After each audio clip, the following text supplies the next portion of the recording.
Shawnee, this has been such a great interview. I feel like we have time for one more question, and it's a big one that I'm very interested in. The work that you do in counterterrorism, espionage, cybersecurity, I would have to imagine that it is a ton of stress on you all hours of the day. Does the stress get to you? And if it does, how do you deal with it? I've never really let the stress get to me. I think I feed off of it to come up with more creative ideas. I'm a very creative person. I'm a very curious person. I love helping people. That's why I do this for a living.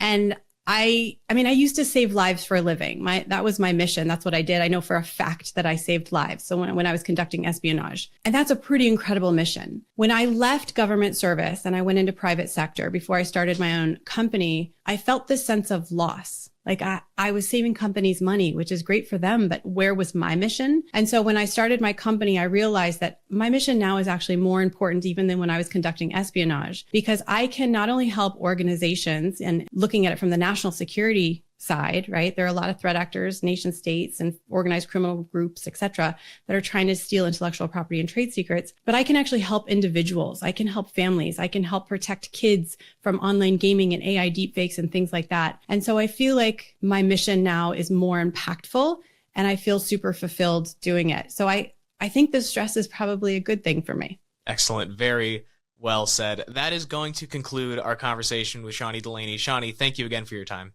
Of course. Thank you again for having me. It was fun.